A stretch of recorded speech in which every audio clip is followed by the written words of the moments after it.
Hey everybody, welcome to BODS Mayhem Hour. I'm your host, John the Bod, aka the Bod Father. And as always, I bring you guys awesome interviews. And today it is an honor and privilege to have Dino. He is the vocalist and guitarist of SAGES. And they got a debut album called Sleepwalker out now. And you want to pick this album up. I got to listen to it. And I'm going to tell you this right now. It is a badass album. And as always, I'm not saying it just because he's on here. I'm telling you that because it's just the cold, honest, hard facts. It's a really great album, and plus it's better than some of the albums that's out there right now. I'll just say that. So, what's going on, Dino?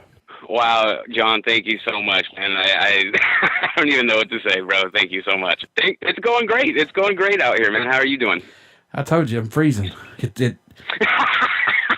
Yeah, I mean, honestly, it's like, I don't know, 65 degrees out here, like semi-sunny, kind of cloudy. It doesn't suck, you know. I can't complain. So I feel for you out there, my man. Don't get me but, cussing. You know, don't get me going. Don't get me going. Dude, but you know what? At the same time, bro, it's like, it's cool. But I don't know. Personally, for me, I like all the seasons. And out here, we don't really get all the seasons. It's like summer, 9 months out of the year. And then it gets a little bit cold for a couple months, and then that's pretty much it, So it gets kind of boring, but most people out here, like, they'd probably wonder what the hell I'm talking about because most of them love the weather.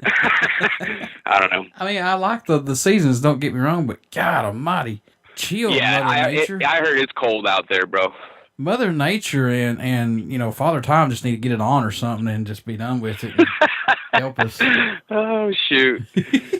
So what's impressed you, man, or excited you the most about making the debut album, Sleepwalker? What's caught your eye about it the most, if anything? That album particularly I'd written most of it while I was in my previous band, because in my previous band, we were pretty, working with different producers, and really it was kind of a different thing. We were trying to just write music for the fans, write music that we hope that people would like and that we liked as well, but there was more of a focus on that sort of thing where I was writing this stuff to kind of do the complete opposite, just something that like I wanted to do myself that had really no boundaries or limitations. No, we're going to move the chorus to the front of the song because it's got to hit the hook in the first 15 seconds. It's like, I just, while we were kind of going through all of this, I was like, man, I'm going to try and write the most just completely opposite thing I possibly can, and just throw all the influences I've had throughout the years, bands, progressive bands, that have had just super long arrangements and long intros and things that, typically wouldn't have flown in the previous project that I was in. Mm-hmm. And it just over the course of the last 4 years or so, that album just kind of came together. And looking at it from this point, right now, it's just, I don't really know what to think, man. It's just weird, I'm blown away at the fact that any of that material just got released and that people like it. I'm absolutely blown away, and it's so fulfilling to, connect with people on that sort of level, to just be completely true to ourselves and true to myself and really connect with the right people, and I don't know, it feels good, man. It feels good. Here's my question. You mentioned that there are several producers on this making of this album and everything. So did you... That was on in a previous project. Okay. On this particularly, on this one, Sleepwalker, I had produced it myself. I recorded it on a laptop in my bedroom. Hey, I mean, you didn't go wrong. I mean, a lot of people are going that way. I mean, do you like this side of just doing it yourself? Do you like the producing side, man? I mean, I know it gives you as much time as you want, but do you like this? Sure. I mean, it's here's the thing, it is producing and engineering. It's a totally different form of, like, artistry that you can kind of bring into the whole creative process, and having, you know, a hand in that or control over that. It's really cool because it's like things, you know, certain effects that I'm hearing on vocals or on guitars, or, you know, certain dynamics or cinematic things that I want to add into the mix that I wouldn't really be able to communicate to a producer or, you know, whatever. I can go in there and fiddle with effects and sounds and, you know, do whatever I want until I got it to sound how I want it to sound, you know. And even then, it's just experimenting with all the different things that, you know, the recording software nowadays just has to offer, that it's just like an endless fun thing. The thing is, on the level, you know, that we're trying to kind of do this thing and, you know, have commercial mixes and, you know, things that sound real current, it's like a little nerve-wracking for me with the gear that I have to kind of be in that seat. You know, I noticed through the creation of the Sleepwalker album that I'm like, man, I kind of just want to be in the singer mode or in the guitar player mode and have somebody run the rig that really is like the sixth member of the band, that really understands kind of what we're going for, but we can all relax of not having control over the rig and producing it ourselves. It's just a completely liberating feeling. I don't know. Eventually, like on the next album, are you wanting to get a producer and not have to do it yourself if possible? Yeah, yes. Actually, that's what we're in the process of right now. We just hooked up with this producer out in Las Vegas. His name's Sean McGee. He is amazing. Worked with some, you know, pretty big bands like Disturbed and Five Finger Death Punch and a handful of other, you know, fairly successful bands.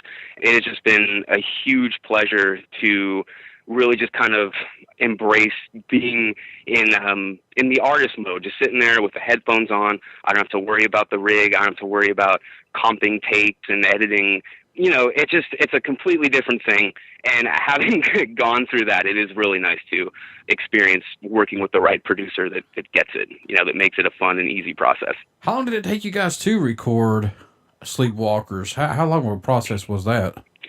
Oh, man, you know, kind of briefly, like touching back on the earlier question, it was like a thing that was recorded over the course of like a handful of years, you know, probably 4 years or so. And then after we put the band together, decided that we were going to play the songs and release an album, I basically just went back, and this was in 2016, like the end of 2016, and retracked a bunch of the stuff, retracked a bunch of the guitars, retracked a bunch of the vocals, and I don't know, I maybe spent like a month on it, and then a month mixing it and editing it, doing that whole thing, and then that was it. But I mean, the whole process itself, from, you know, the inception of it, took a handful of years, definitely. Do you still see yourself and the band growing musically, or is it more of a personal growth for each of you guys involved with this?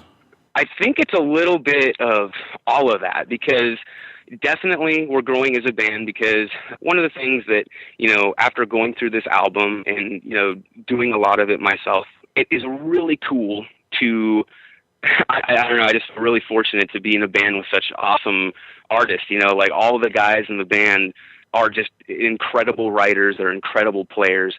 And it's, you know, aside from the things that I've written, now that, you know, the Sleepwalker album was released and we're kind of moving forward from that, we've been just doing collaborative efforts as much as possible, you know, just doing it old school style. We go in the room, one of the guitar players plays a riff, you know, drummer plays a drum beat, and then, you know, pretty soon we kind of got something going. And then at the same time, on a personal level, I still compose music, you know, I still write songs, I still, you know, do a lot of the Sleepwalker stuff, and there is actually a couple of those songs, 2 or 3 of them, that will be on this upcoming album too, which I'm really excited about. Yeah. So this new album that's getting ready to come out, will it come out this year or end of the year? It's going to come out this year. We actually like just got done recording, like, I don't know, man. It was like the 6th track or 7th track, something like that. And I'm over here now at the studio in Sacramento. I actually just got here, which is why I saw your call. I pulled my phone out of my pocket and I saw you called. And yeah, we're here just, I got to punch in a couple vocal lines on this last track. And then pretty soon, yeah, they're going to start mixing it. And then we should have a release date shortly thereafter. But I think we're basically trying to coordinate, you know, tours and get all the ducks in line before I have any like official information or official dates, You mentioned that this is a fairly new band for you guys, but during the recording process, do you guys do anything differently during the writing and plus the recording process, to help keep your minds open and fresh, to not let the music get stale? Because I know sometimes, man, that's got to be a little, redundant of what you have to do over and over and over, but let's talk about that a little bit. Oh yeah, dude. I mean, we always just try and kind of like, do things is how they come, man. One thing I've learned just in the past is like, just kind of letting things happen organically, and not trying to really force it to be a certain way. And they seem to just happen a lot easier, a lot more effortlessly. And, right now, instead of like how the thing that I experienced with Sleepwalker was, there was a lot of forcing, a lot of hurry up, we got to do it, there's a release date. And, it was a stressful thing on my end. And on this, we are letting everything just kind of happen organically. We don't have a release date. We don't, there's a handful of things that we normally would have like had in order and been like, all right, well, it's got to go this way. And it's got to be done this way. When, we wound up just recording 3 songs out here in Sacramento with our friend, Matt Thomas, who's producing 3 of the songs out here. And then we wound up going out to Las Vegas, which we just got back from last week or so, to record the other 3 songs there.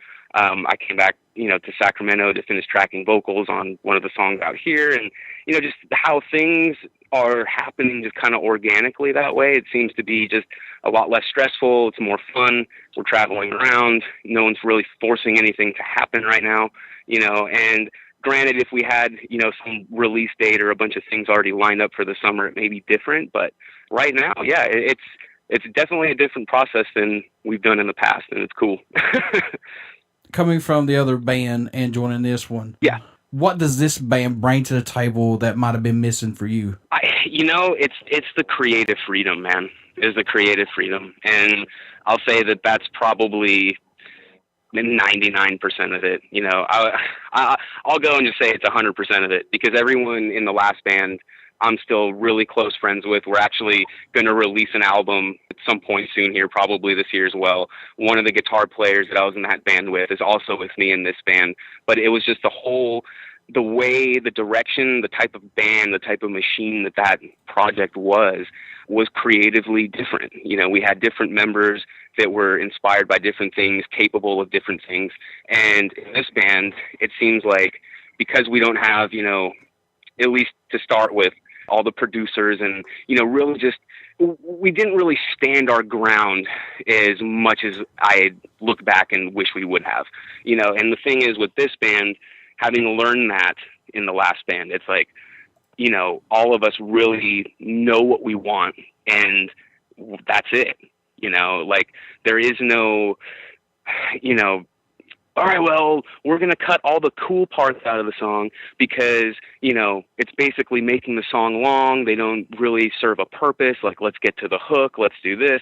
And really takes, a lot of the depth out of the music. It like takes a lot of the art out of the music. Not all the time, but, particularly with the type of music that we're writing and that we want to play with this band, it would be just soul crushing, to have some pop producer come in and tell us to write 3-minute long songs, although we do love that and we have 3-minute long songs, but that's because we want to do that, not because a record deal depends on it or, whatever it may be. What do you hope the fans take away from the new album once they start listening to it, or just Sage's music in general?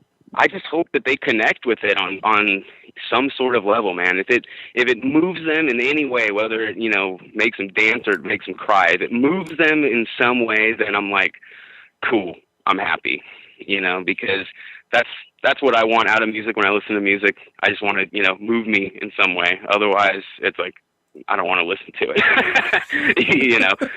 but yeah, I hope, people can connect with it and feel like, that there's other people out there feeling that same way, or may have the same perspective or maybe asking the same questions, What can fans expect at a show from Sages who have not got to see you guys live as of yet?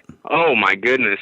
I don't know. It gets pretty wild. It's a pretty raw type of thing. You know, that's as best, I guess, as I can describe it. It's raw and it's high energy and it's intense and it's high and it's low. It's scary and it's beautiful and it's fun. You know.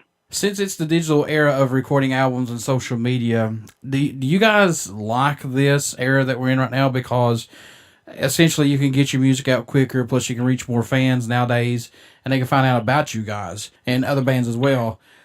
I know there's a double-edged sword in this, but do you guys like this, though, to reach out to more fans quickly?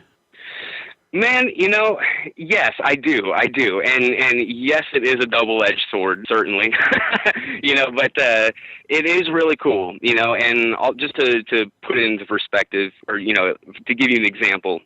So there's been times we're out here in Sacramento, and, you know, we'll play local shows, and, you know, we'll have our normal crowd of people that come out to a bar show or a small club show, you know, whatever. Yeah. And we can hop on social media, you know, or I can hop on social media with one of my buddies, and we could just Instagram Live or Facebook Live. And like last week, I'm on Instagram Live with one of my drummer friends that I also play in a band with, a jazz project with. And there was like 1,000 people that were watching our Instagram, our rehearsal. And I'm like, man, there's 1,000 people watching our rehearsal right now on Instagram Live, and that's like a bigger show than my band has played in this town. Like if you add up 5 or 6 shows together, you know, over the course of a handful of months. And I'm like, man, we didn't even have to leave our studio. We're sitting there chatting with people while we're at, you know, rehearsal.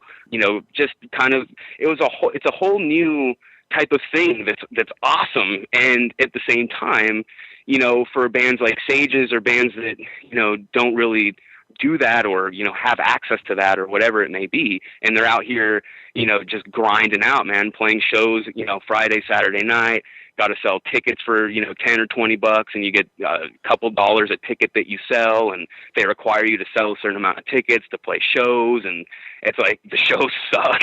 And it's just, you know, it just kind of is what it is, man. You know, it is what it is. There's good things about it on both ends, and there's bad things about it on both ends. You know, I feel also like the social media, depending on how you utilize it, it's a lot less like personal than when you would go to shows. And I know I'm showing my age here, but like, go out to shows, you hand flyers out, you communicate with people face to face, you shake their hands, you give them hugs, you have drinks together, you form a relationship with people. And then it's like, then you have a show and they want to bring all their friends because they're like, man, those guys are cool, man. Like, we want to go and hang out with them. You know, let's go to the show and, you know, whatever. You know, on social media, it's a completely different type of thing. It's like, it's personal, but in a different way, you know, and I feel like the connection isn't as strong, at least a lot of times. You know, I felt, having experienced both going to the shows and flyering and, you know, doing that whole thing and connecting with people and forming relationships and, you know, really just doing the dang thing, you know, how we did it up until 2007, 8, 9, or whenever Facebook and all that exploded.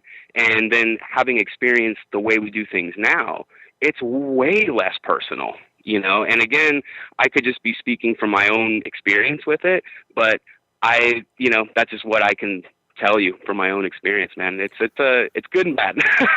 Oh, yeah. I'll leave it at that. Yeah, for sure. I've always said, you know, I've even mentioned this several times, that I can see bands doing a live show from Facebook Live or a live feed from your actual YouTube channel or your actual website. And right. People pay for it, and you know, that would be pretty cool if when we would do that or something. Exactly. I mean, you know, and there are things, man. You know, it's like we're in a transition right now, and it hasn't been figured out yet. But I feel like it's going to be figured out soon.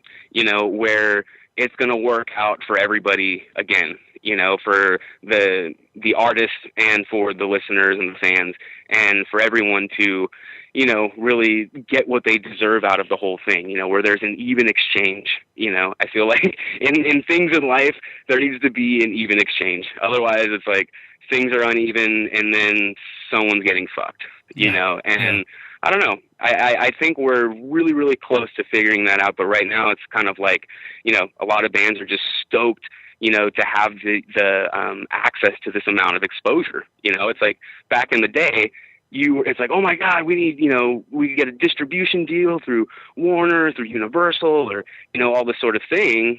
And it's like now anyone, it's like, dude, just go in your bedroom, record an album on your laptop with all these samples that you pay $100 for that sound just incredible, put an album out on iTunes or TuneCore that's $40 or $50 for an entire year.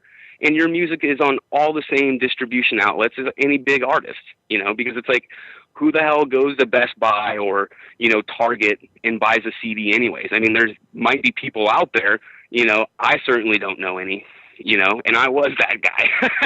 I loved going to the music store and buying CDs and doing that whole thing, but yeah, man. I still buy music. I actually still buy my my CDs when I can find them. Yeah, dude, vinyl. Yes, yeah. Absolutely. CDs for sure. Vinyl, I'm starting to get into, but man, they are really expensive. I mean, honestly. I know, man. I know. It's like $30 a pop for a record. I'm like, yeah. I mean, I'll buy it. Don't get me wrong, but I'm like, geez, really? I know, man. Yeah. I know, and dude, that's the thing, And then you have artists like SAGES, that like we pay money to have our stuff online to be accessed for free. Yeah. You know what I mean? As opposed to like, hey man, you heard the single on the radio, like you got to go to Tower Records and pay $20 for the album, and now it's like bands are like, fuck it, man. We don't care. We just want to get out there. And that's the beauty of it. It's beautiful. It's like anyone can get out there. Anyone can pay for marketing. Anyone can pay for PR. Like, that's the thing. And money talks.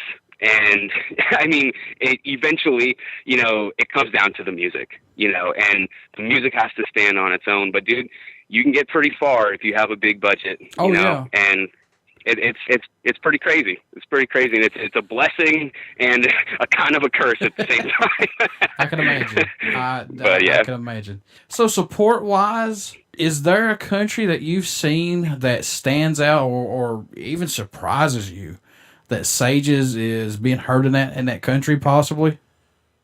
Dude, we've been hit up a couple times from like out in the Netherlands, and I was like, wow, how in the heck did that happen?